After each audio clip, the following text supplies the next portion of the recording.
seara, sunt Andra Diaconescu și dumneavoastră urmăriți o ediție specială Euronews All Views. De aproape un an am devenit vecini cu războiul. În Europa mileniului 3, România împarte aproape 650 de kilometri de graniță cu o țară bombardată.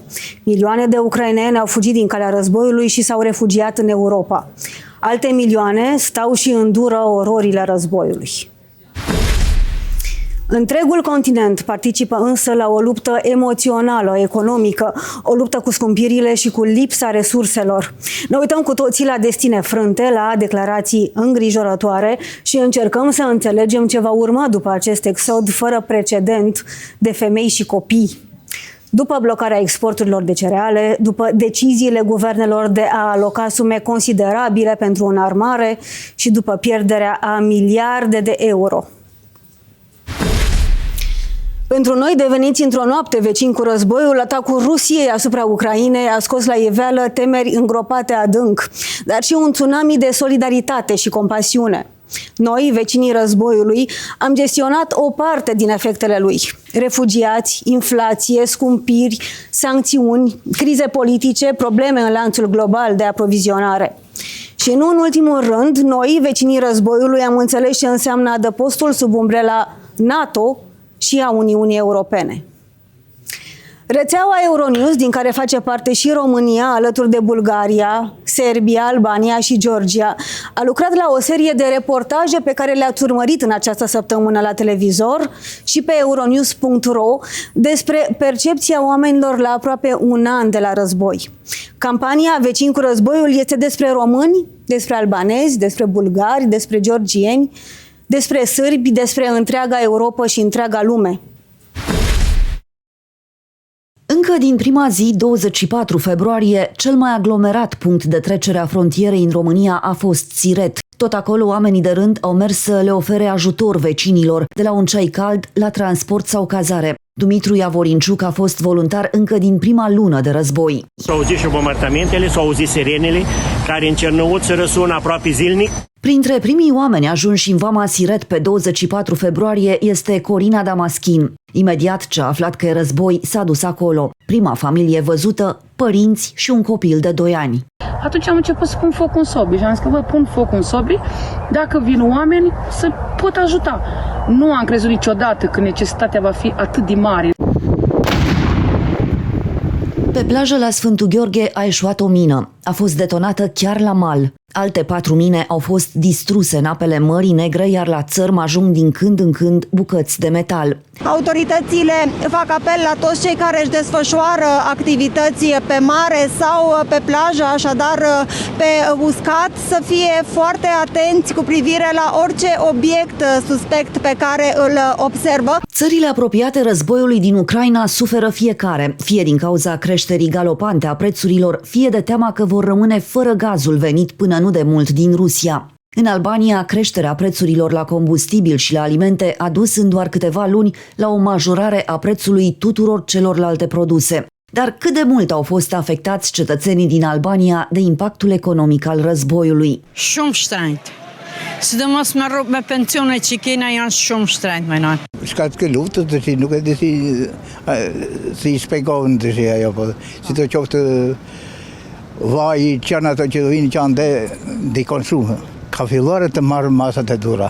Si ne vojmë për shumë, po megjithatë nuk u jemi edhe keq. În Georgia, problemele au apărut odată cu valul masiv de ruși care au intrat în țară. Teama de a fi trimiși pe front i-a făcut pe mulți ruși să fugă peste granițe. În toamna anului trecut, în numai o lună de la anunțul lui Vladimir Putin privind mobilizarea, 150.000 de ruși au ajuns în Georgia. Venirea lor a aruncat în aer prețurile, cel puțin în domeniul imobiliar.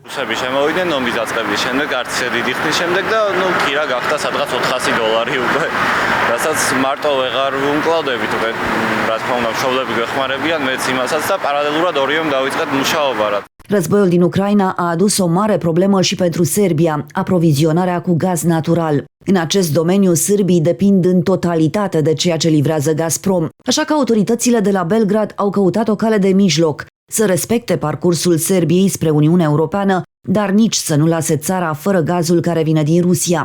Așa că Serbia vrea să cumpere gaz și electricitate din Azerbaidjan, ceea ce s-ar putea întâmpla din toamnă prin Bulgaria. Bugari su ispunili ono što je njihova obaveza kao tranzitna zemlja, isporučuju nam sve količine gasa, nije ugovorena neka možda veća količina gasa kada je pravljen ovaj dugogodišnji aranžman sa Gazpromom. Bilo bi bolje da smo ugovorili sve količine pa da deo gasa preprodajemo drugima, ovako smo morali da kupujemo od drugih. Iar în Bulgaria, războiul din Ucraina întreține instabilitatea politică, ba chiar o amplifică. Încă din prima zi, conflictul a provocat controverse politice în Parlamentul bulgar. Искам да ви призова от тази трибуна да излезете с ясна декларация, защото в момент като този си личи дали взимаме лидерска позиция. Но аз искам някой да излезе тук и да ми обясни каква точно е ползата на България от налагането на санкции, в резултат на което ще загубим ние. Chiar dacă partidele din Bulgaria susțin că țara nu a exportat niciodată arme către Ucraina, presa din Germania a dezvăluit că încă din prima zi a războiului, guvernul a trimis în secret arme către Ucraina. България изнасяла оръжие за редица страни, между които Щатите, Англия, Полша, Румъния, след което това оръжие е стигнало до Украина. Războiul din Ucraina a dus de asemenea la creșterea fără precedent a prețurilor pentru gazele naturale, ceea ce a accentuat criza economică și inflația, mai ales după suspendarea livrărilor de către Gazprom. Iar lipsa de consens politic și neînțelegerile între partide obligă Bulgaria să organizeze în aprilie a 5-a rundă de alegeri parlamentare în numai un an și jumătate. Invitații mei din această seară, François Chiniac, director Africa News și managerul editorial al stațiilor Euronews afiliate, Irina Ivanova, jurnalist Euronews Bulgaria, Bojan Bârchici, redactor șef Euronews Serbia, Nuca Chechelia, jurnalist Euronews Georgia și Franco Ergo, jurnalist Euronews Albania. Le mulțumesc foarte mult că sunt alături de noi. Thank you very much for being here with us this evening. François, I turn to you for the first question. Can you please talk about our project, this journalistic project, and can you please tell us what is the plus that is giving to the Euronews audience? Thank you for your question, Andrea.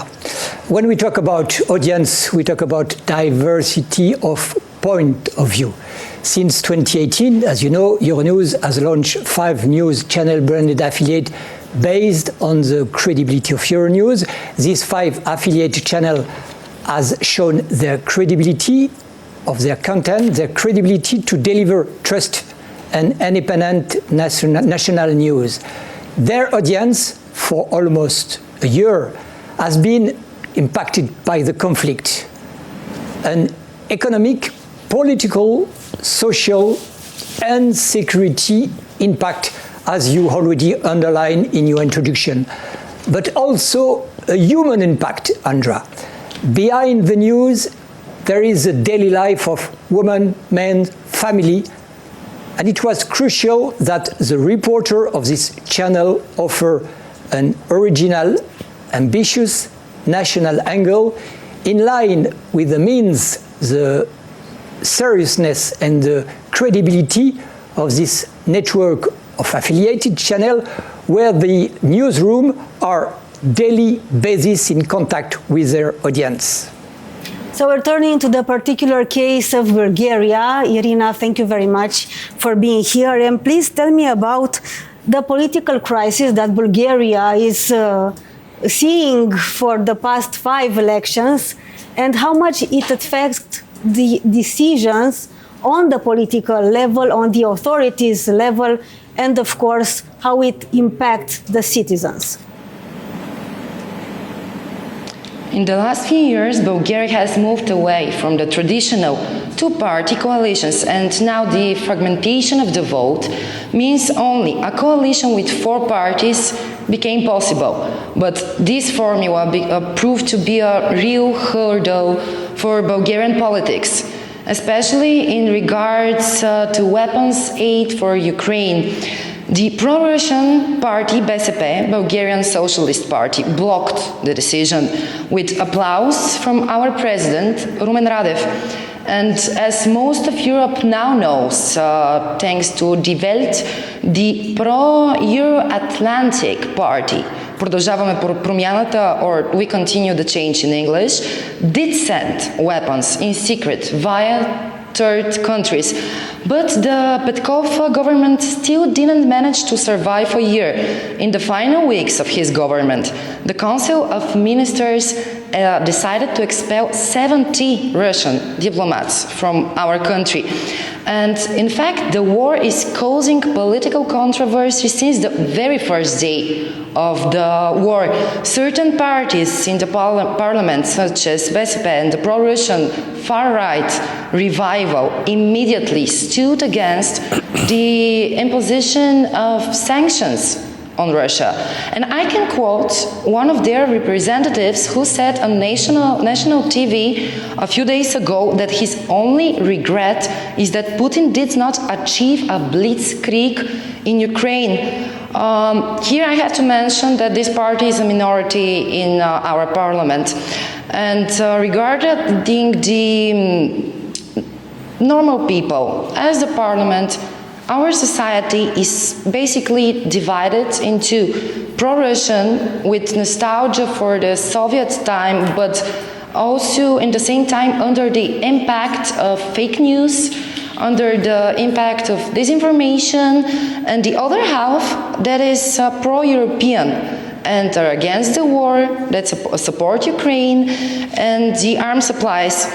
I can also say that we felt this division particularly strong on our national holiday on 3rd of March, when we saw Russian flags waving on the streets, and the then Prime Minister Petkov was booed.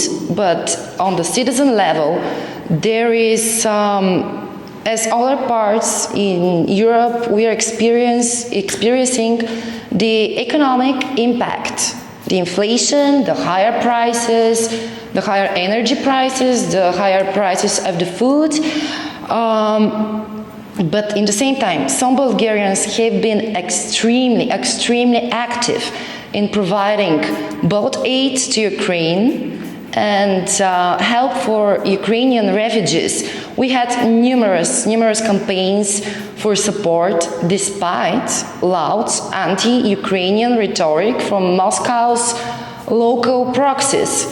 And again, however, Irina, again, dichotomia. Effect of the economic crisis. Again, dichotomia between the authorities and the citizens. It happens in all Balkans. We can see that every day. And we are turning to you for the 30th of March to see again what is going on. After the break, and thank you for pumping up of these conclusions and examples, we'll talk about the economic view for all our countries and on Europe in depth.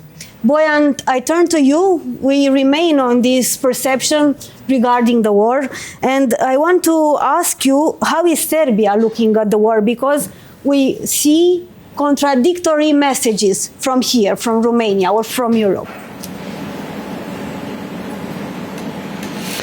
There is not so much dichotomy between the people and the government here in Serbia. They both condemn the war, both the government and the people are particularly sympathetic with the people from Ukraine. We have received here in Serbia more than 250,000 of people coming from Russia to get away from the war and mobilization, and about 50,000 refugees from Ukraine.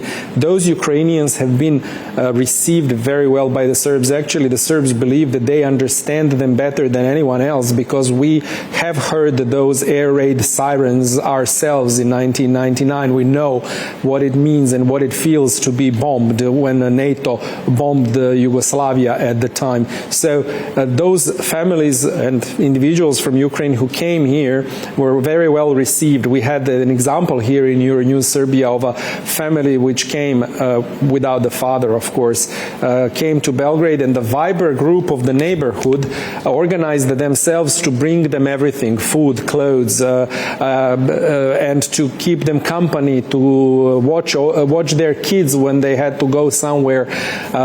So that's the national, the common people approach poor people, all of them who are involved in this terrible war. The government, on the other hand, found itself between the rock and the hard place when it announced it wasn't joining the European Union sanctions against Russia. But then they did join all the resolutions in the United Nations, in the Council of Europe, and wherever Serbia is a member in the OSCE, condemning Russian aggression on Ukraine.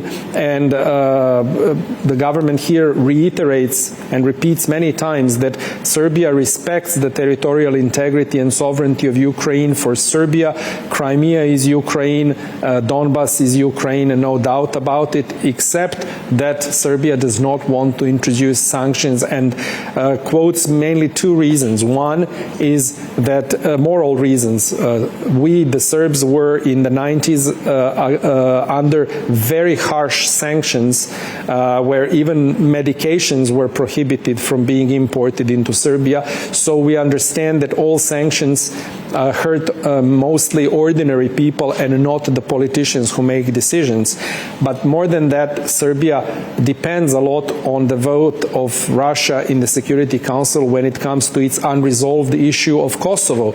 So certainly Serbia will want to maintain good political ties with Moscow and also with Beijing, who are quite supportive of the Serbian stance that Kosovo cannot be recognized as an independent state and become the member of the UN. Now, the talks about Kosovo are now gaining momentum. There is a new impetus, new initiatives from the European Union and from Washington. And if this is somehow resolved this year, this need of Serbia to stay close to Moscow may be weaker than before. But this is at the moment basically the position of Serbian people are very sympathetic to Ukrainians, also of the Russians who are dying in this war. But the government is also respecting the sovereignty of Ukraine, but not imposing sanctions on Russia. Yeah, the time of negotiations. In this context, I'm turning to you, Nuka. How are Georgians feeling about the war, and what is the position of the authorities? Well, this invasion of Ukraine was horrifying for the whole world, and of course Georgia was not an exception, especially considering the fact that the country has quite long hostilities with Russia and with its several wars fought against Russia after the collapse of the Soviet Union, two of them yet in early 90s, the third one in 2008, which left 20% of Georgia's territories occupied and 500,000 people IDPs from those occupied territories. So this conflict evoked all the past traumas and feelings of people, and it was natural that since the beginning of the war, tens of thousands of people marched in the streets in the support of Ukraine and Ukrainian people, and they were organizing several humanitarian and cultural events in the support of those who arrived in Georgia from Ukraine and in the support of those who were suffering in Ukraine from this Russian aggression. As for the political dimension of the conflict, from the very beginning of the conflict of the war, the Prime Minister of Georgia said that Georgia was not going to join the internationally imposed sanctions against Russia, but later all the official data from the Ministry of Interior Affairs and from the National Bank of Georgia and Revenue Service showed that, in fact, Georgia has not imposed its own sanctions against Russia. It was acting in accordance with those sanctions imposed by international partners. And so many in Georgian oppositional political parties and also a part of society think that the government should have been more strict in case of Russia, at least on the level of the official rhetoric. Thank you, Nuka. So I'm turning to Albania, Franco.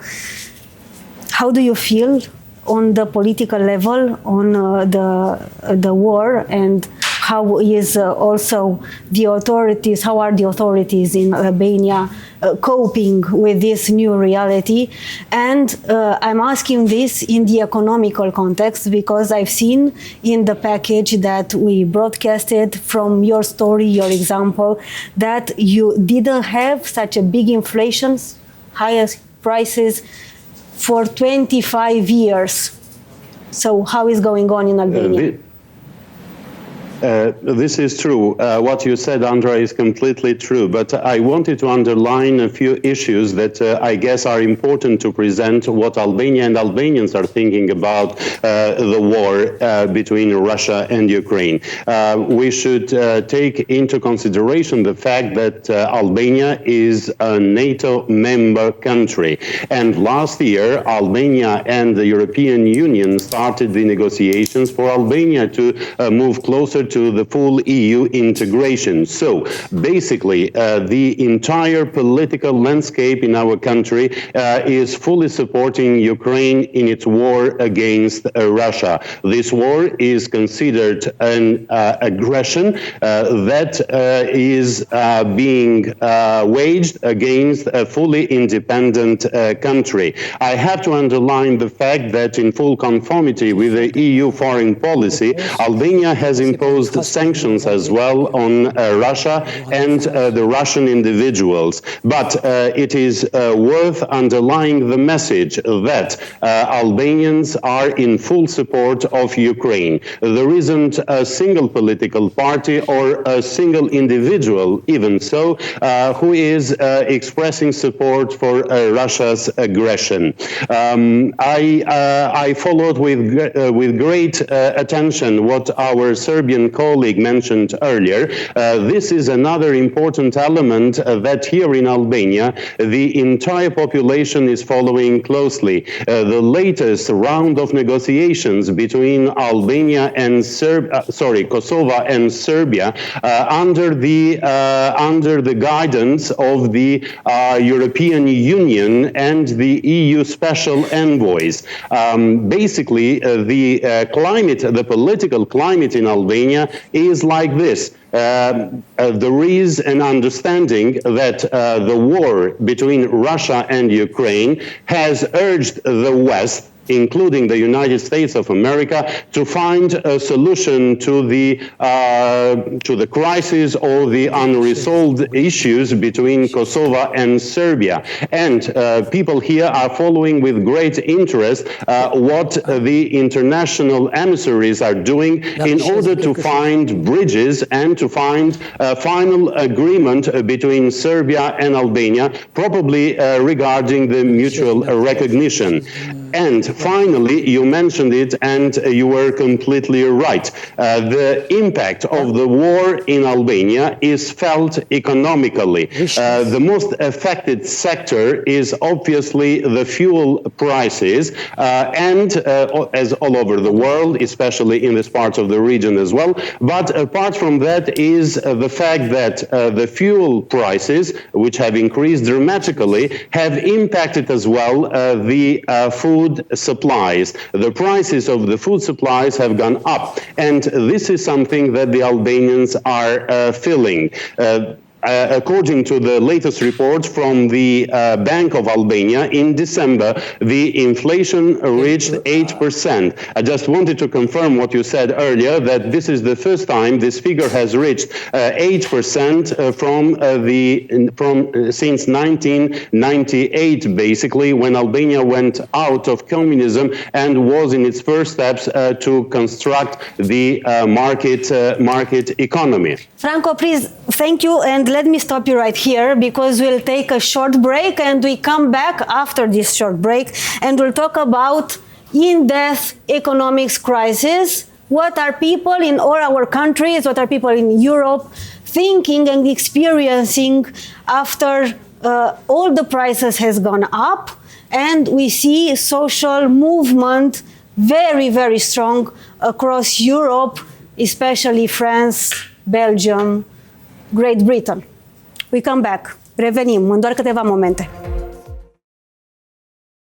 Am revenit, vă prezint invitații noștri, François Chiniac, directorul Africa News și managerul editorial al stațiilor afiliate Euronews, Irina Ivanova, jurnalist Euronews Bulgaria, Bojan Bârchici, redactor șef Euronews Serbia, Nuca Chechelia, jurnalist Euronews Georgia și Franco Ergo, jurnalist Euronews Albania. I thank you very much for being here in our show. I'm turning to you, Francois, and we are talking about the economical crisis across Europe.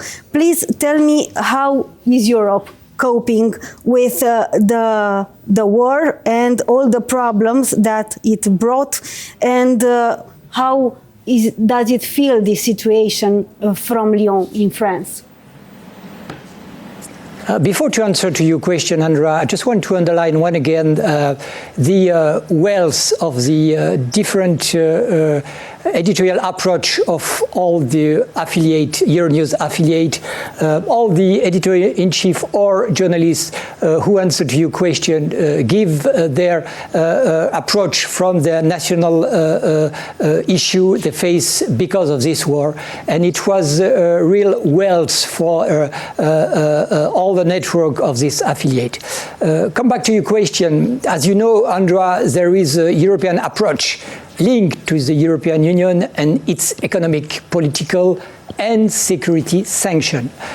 There is another Europe in the process of joining the European Union or wishing to do beyond the suffering and the humanitarian crisis, a very deep aspect that should not be minimized, Andrea. The overall impact on Europe has centered around the increase of the price of basic goods, such as food and energy. The cost of food has reached record level, as you know. Countries neighboring the conflict are facing a historic increase in refugee flow. But these Europeans have adapted to this new reality, Andrea. Even if, for some experts, some analysts, the context is a bit like a boiling pot, Andrea, it may be about to explode. I can give you, as an example, the great mobilization in the street yesterday of the French against the pension reform, a reform that crystallized, who knows, a general disaffection in a context where the impact I just mentioned are added to the general discontent. Yes, thank you very much. We are looking towards all these riots. It's not this amplitude in Romania, or I didn't see in all the other countries here in the Balkans, but there's like a boomerang seeing from the EU and all the EU countries. Irina, I'm turning to you now, and please tell me, what was the most shocking price that you've seen? As Francois mentioned, we have all a common problem, the economical crisis, which is hitting Bulgaria as the poorest nation in the European Union particularly hard. And as in the other countries, we are experiencing the economic impact, the inflation. The prices are particularly high, the price of the energy and of the food in Bulgaria, but we are coping with this situation and we're adjusting to this new normal. Bojan, we are talking about the sanctions, and it's not the case as in Europe for the gas prices in Serbia. On the other hand, you have like a great anomaly in real estate. Can you please talk about it?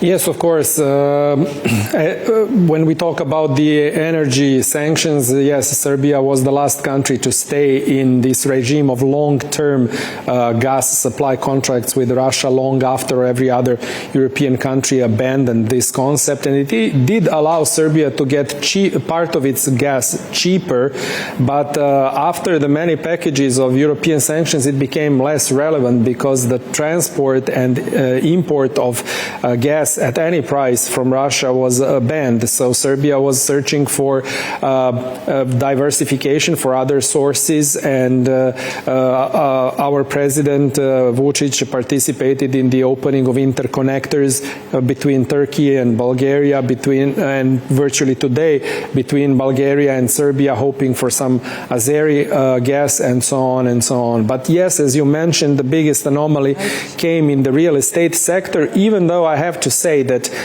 real estate sector in Serbia and in Belgrade in particular was rampaging even before the beginning of the war in Ukraine. It seems just like everyone in this region wants to have an apartment in Belgrade.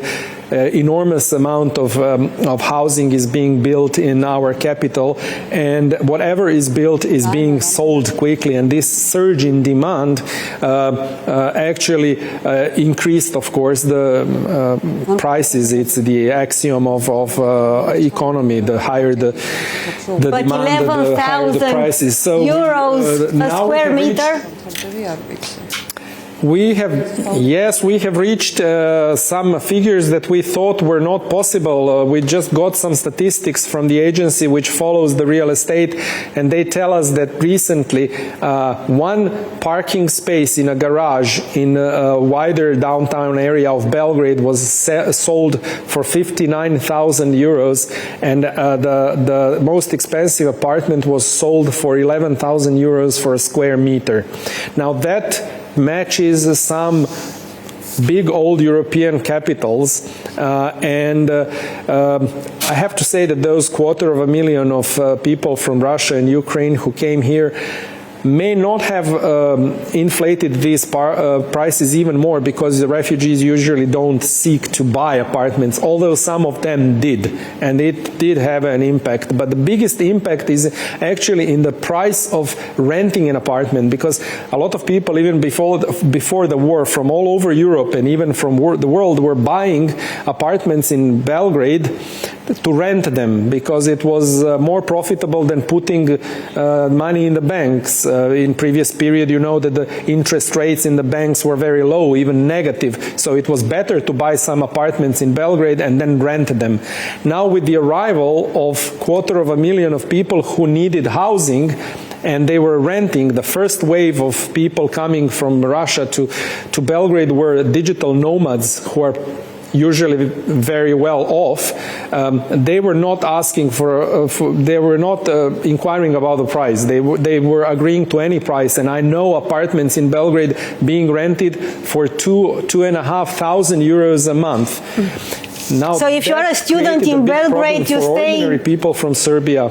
You stay like 6 in a room.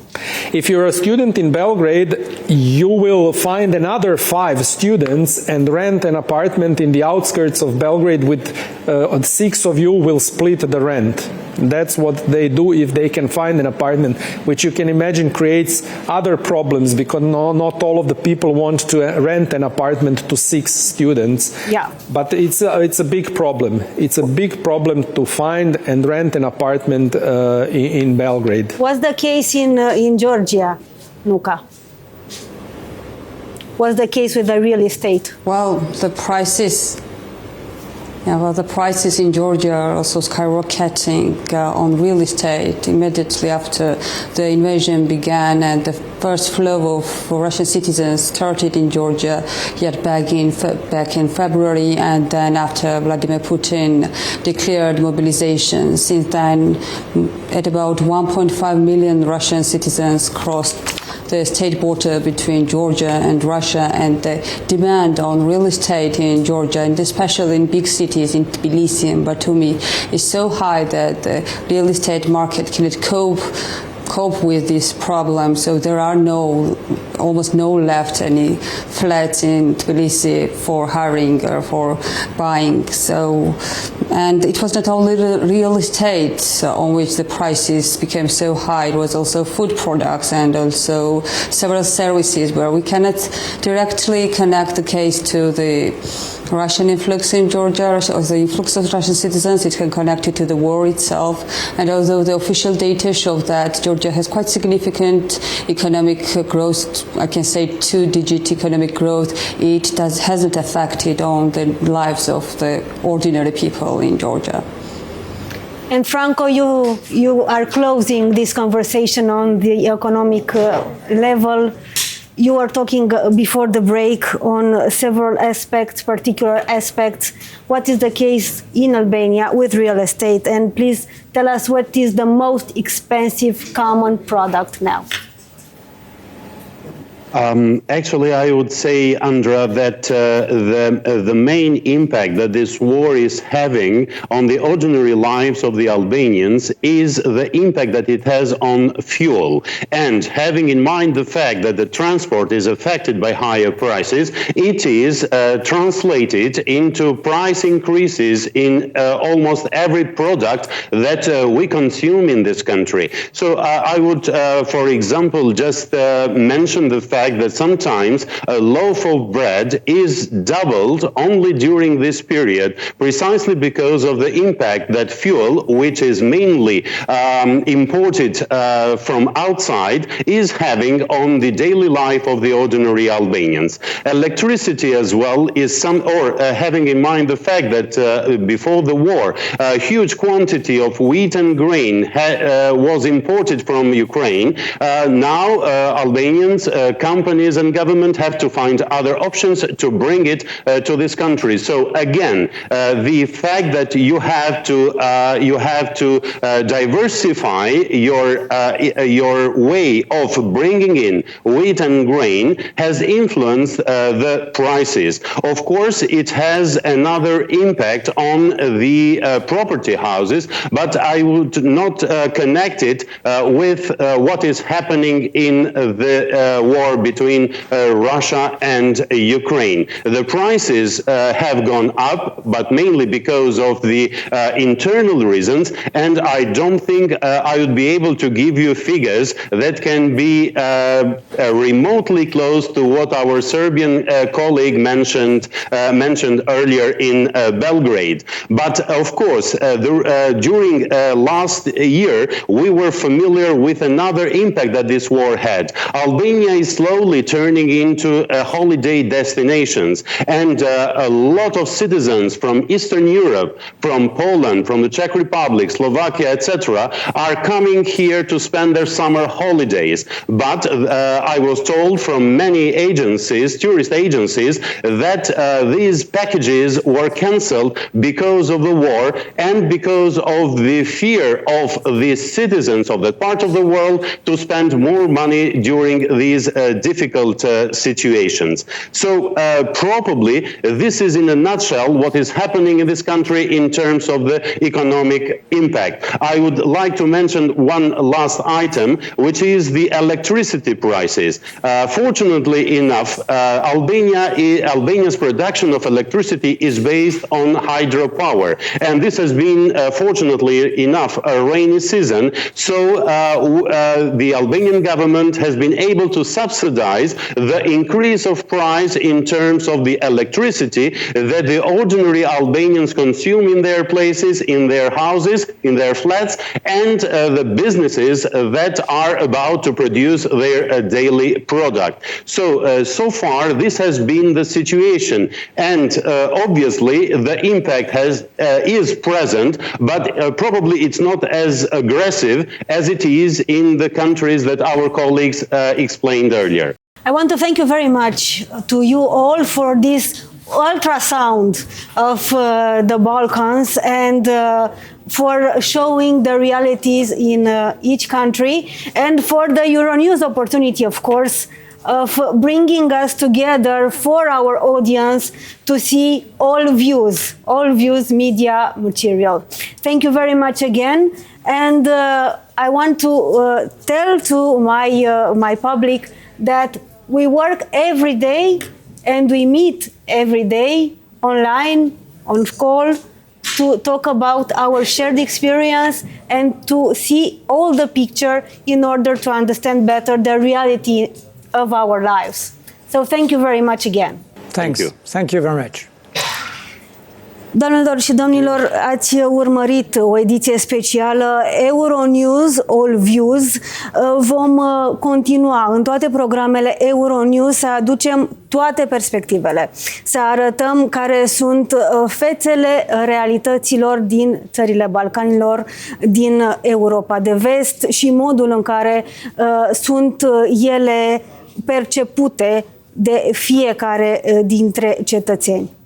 Vă mulțumesc foarte mult că ne-ați urmărit. Sunt Andra Diaconescu și ne revedem în programele Euronews România.